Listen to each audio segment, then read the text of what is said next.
हाँ क्या आंसर आ गया? ये अगर एक चार्ज टॉप पे नेगेटिव हो जाए तो फील्ड की वैल्यू कितनी होगी? 2k/a²। बिल्कुल सही। इसका जो आंसर होगा वो आपका आ जाएगा 2k/a²। क्योंकि अभी तो आपने बोला 1 2 3 4 इस चार्ज की वजह से फील्ड अपवर्ड होगी उस चार्ज की तरफ, और वो कितनी हो जाएगी k/a²। तो इस बाकी चार्ज की वजह से जो फील्ड होगी वो k/a² तो होगी, लेकिन एक माइनस क्यू की वजह से तो यहाँ फील्ड होगी और वो भी टुवर्ड्स हो जाएगी। तो एक k/a² इस बाकी पॉजिटिव चार्ज की वजह से अपवर्ड होगा और एक नेगेटिव के चार्ज की वजह से भी टुवर्ड्स एक फील्ड है, तो दोनों फील्ड ऐड हो जाएंगे ना। तो k/a² तो बाकी वजह से थी, इसमें माइनस क्यू वाला k/q² भी ऐड हो जाएगा। तो इस सेंटर में जो फील्ड होगी वो 2k/a²। तो ये काफी इंपॉर्टेंट क्वेश्चन है। पेंटागन के सारे पेयर लाइक चार्ज है, सेंटर में जीरो, एक चार्ज हटा दिया तो जो चार्ज हमने हटाया था उसकी वजह से जितनी फील्ड होती उसी की अपोजिट फील्ड। इसको अगर नेगेटिव कर दिया तो बाकी की फील्ड k/a² ऊपर थी, इस माइनस की वजह से भी एक अपवर्ड फील्ड होगी और वो जो फील्ड होगी वो भी k/a² होगी। नेट फील्ड की वैल्यू कितना जाएगी 2k/a²। ये आपका हो गया एग्जांपल नंबर। हम आ जाते हैं एग्जांपल 2 पे। यहाँ पे एग्जांपल 2 में there is a square of side length a, square है साइड लेंथ a, एक क्यूब है ना। सपोज ए साइड a है, ये b है, यहाँ पे भी क्यूब -2q ले लो आपने, और ये भी आपका क्यूब है सी पे भी। ये पॉइंट आपका डी है and find out magnitude of field at D. Field at D है ना भाई। एक क्यू चार्ज था, एक क्यू चार्ज यहाँ पे और एक -2q चार्ज। तो डी पे फील्ड का मैग्नीट्यूड कितना?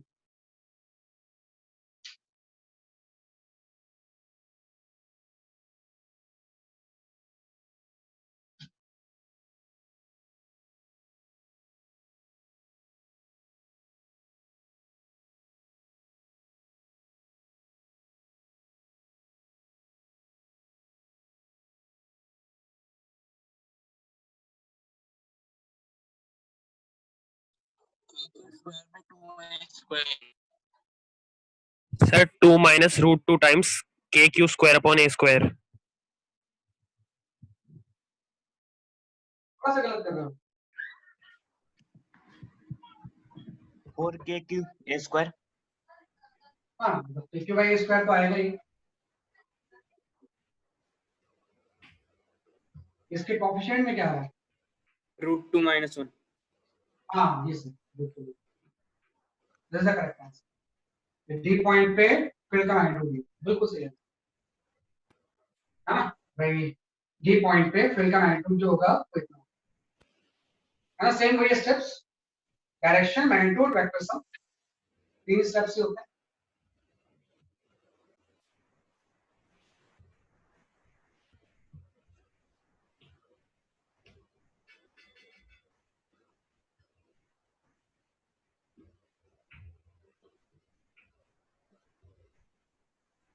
क्या करेक्ट आंसर k/a² √2 - देखो किसी ने पहले आंसर दिया किसी बाद में आंसर दिया, उससे फर्क नहीं पड़ता।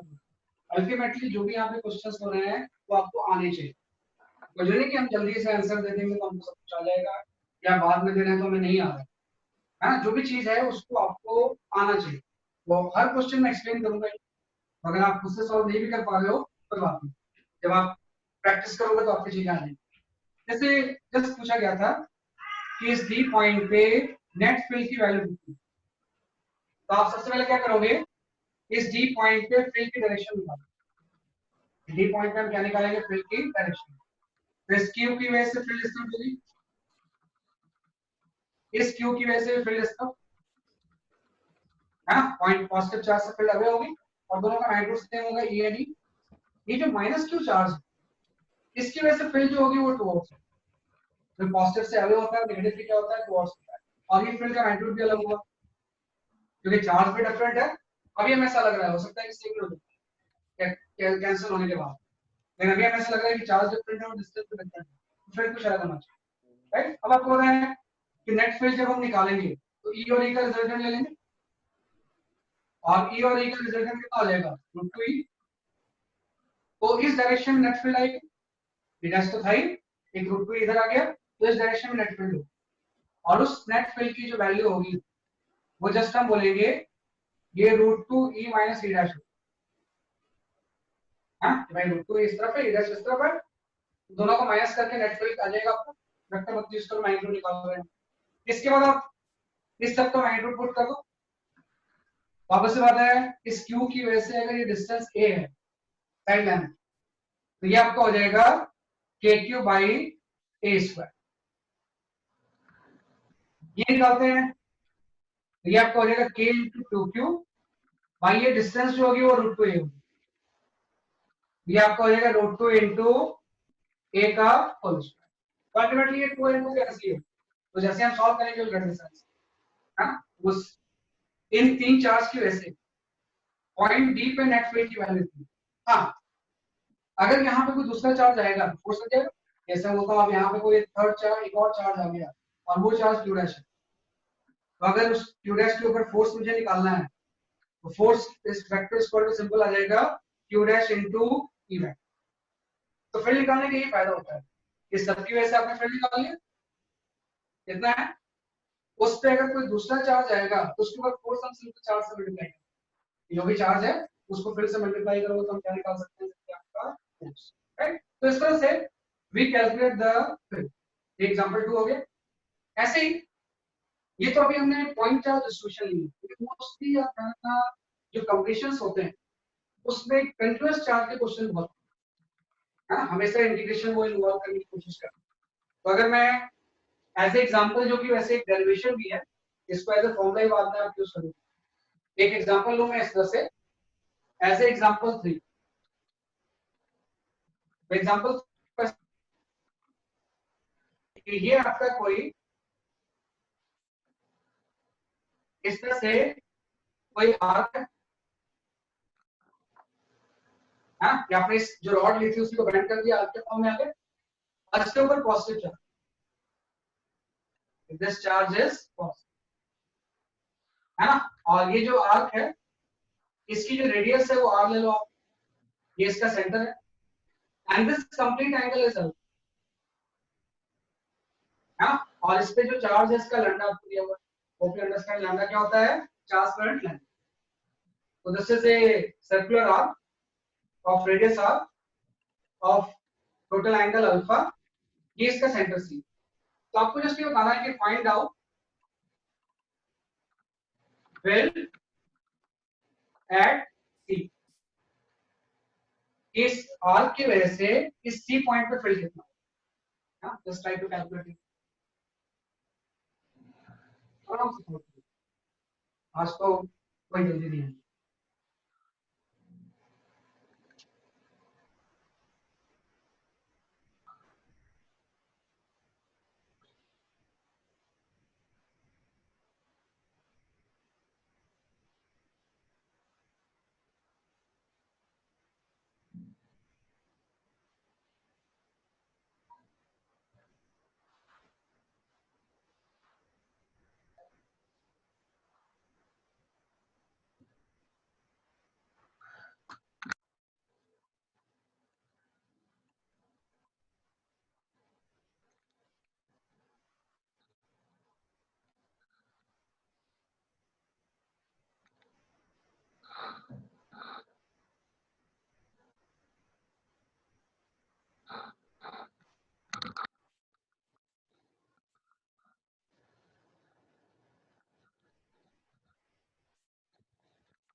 To K cube by R square sine theta by 2। Alpha by 2, हाँ sir 2 alpha K by 2। Cube by So R 2 square k lambda by r sin alpha by 2. हाँ सही, हाँ सर होगा इसका जो मैग्नीट्यूड होगा वो आपका आ जाएगा 2k lambda by r into sin alpha, ये सही आंसर। ये अगर आ रहा तो सही आपका है ना। और डायरेक्शन जो होगी वो एंगल बाइसेक्टर के लिए, डायरेक्शन ऑफ फील्ड जो होगी वो एंगल बाइसेक्टर। यार गलत बात है, मैंने निकाला था।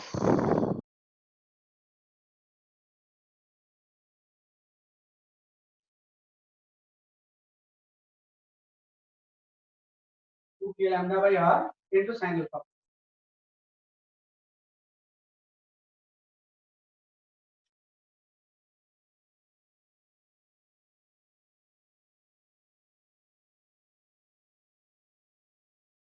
लेट मी एक्सप्लेन, एक्चुअली ये डेरिवेशन ही जिसमें अगर नहीं आ रहा तो कोई बात नहीं, बाद में से बहुत सारे क्वेश्चंस आएंगे, उस क्वेश्चन में केवल लैम्डा वेरिएबल भी होती है ना। वो जो क्वेश्चंस होंगे उसमें लैम्डा एंगल के साथ चेंज भी होती है, अभी तो लैम्डा कांस्टेंट है। तो जो एक्चुअल क्वेश्चंस होंगे उसमें प्रोसेस ये यूज होगा, उसमें लैम्डा क्या होता है जरिए आपका वेरिएबल, राइट। और इसको सॉल्व करते हैं ये सर।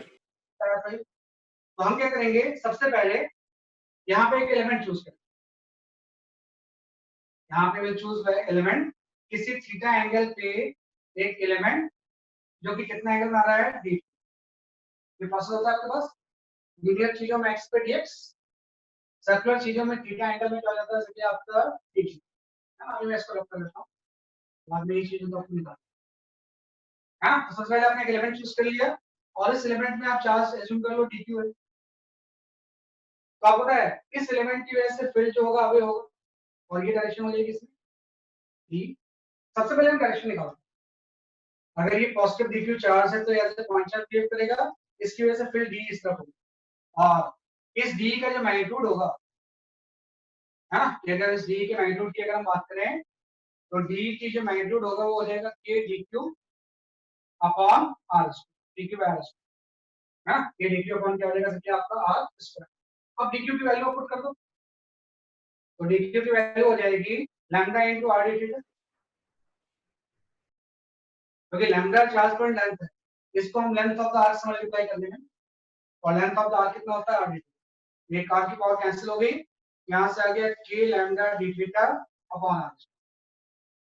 ये आपने निकाल लिया कि इस एलिमेंट की वजह से फील्ड की डायरेक्शन नहीं है ना, ऑब्वियस बात है, लेकिन डायरेक्शन तो वेरिएबल है, सबकी डायरेक्शन अलग अलग होगी। हम सबकी डायरेक्शन अलग अलग है तो सीधे हम इंडिकेट नहीं कर सकते हैं, क्योंकि इंटीग्रेशन का मतलब होता है सेम डायरेक्शन की चीज ऐड हो, इंटीग्रेशन में वेक्टर सम नहीं होता, इंटीग्रेशन में सिंपल स्केलर सम, और स्केलर और वेक्टर सम इक्विवेलेंट तब होते हैं जब डायरेक्शन क्या होती है जैसे कि आपके सेम। यहाँ पे आप सबकी वजह से मुझे निकालना, तो पहले मैं इसको रिजॉल्व करूंगा। तो डी के दो कंपोनेंट, एक आपका हो जाएगा डी cos थीटा और ये आपका हो जाएगा डी sin है ना। अब आप थोड़ा सा सिमेट्री आर्गुमेंट लो, सिमेट्री आर्गुमेंट से वर्टिकल कंपोनेंट तो कैंसिल हो जाएगा, जैसे इस एलिमेंट की वजह से इस तरफ है, यहाँ पे एक एलिमेंट रहेगा उसकी वजह से ऐसे होंगे, तो इसका वर्टिकल कंपोनेंट इसके वर्टिकल कंपोनेंट से क्या हो जाएगा, कैंसिल हो जाएगा।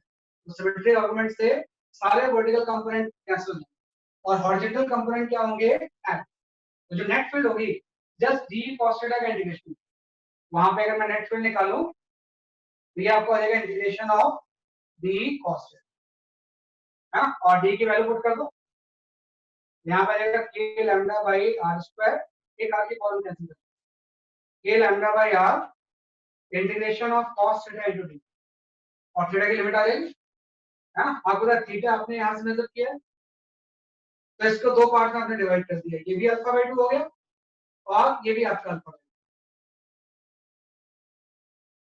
है ना।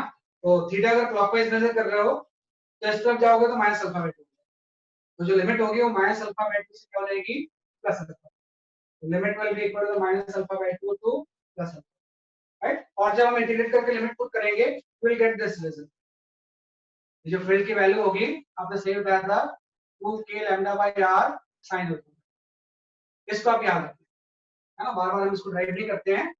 इस तरह से अगर कोई सर्कुलर आर्क है तो फील्ड का जो मैग्नीट्यूड होता है वो 2k lambda by r into sin alpha by 2, और डायरेक्शन जो होती है direction is along angle bisector, direction is along angle bisector है ना। जो डायरेक्शन होती है ये किसके अलोंग हो जाएगी, जैसे कि आपके एंगल बाइसेक्टर के अलोंग, तो आपका फील्ड की वैल्यू आ गई, राइट। इसके लिए ये दोनों क्वेश्चन काफी इंपॉर्टेंट है, ये आपको एज अ फॉर्मूला याद एंगल बाइसेक्टर के अराउंड फील्ड क्या करेगा? क्या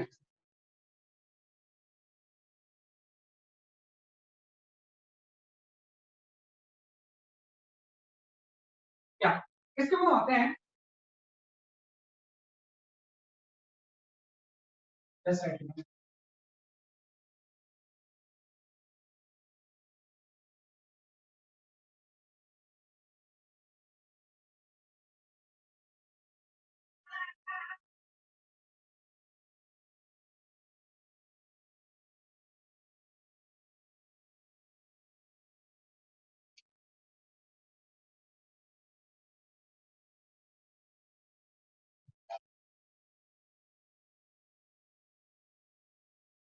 क्या इसका मतलब जैसे अभी तक जो चीज आपने पढ़ी है ना, तो हम डिराइव कर रहे हैं बार बार, लेकिन कई ऐसे फॉर्मूले होते हैं जिसकी डेरिवेशन की जरूरत नहीं, जस्ट आप उसको मेमोराइज करो, उसको डिराइव करने की जरूरत नहीं है आपको, जस्ट आप उसको एक फॉर्मूले की लिस्ट बनाओ और आपके एग्जाम में डेरिवेशन जो आएंगे वो एक दो ही आते हैं, मेनली फॉर्मूले के एप्लीकेशन से आते हैं। यहाँ पे मैं कुछ फॉर्मूले की लिस्ट बता रहा हूँ। सबसे पहला फॉर्मूला जो आपने पढ़ा, electric field right due to point charge,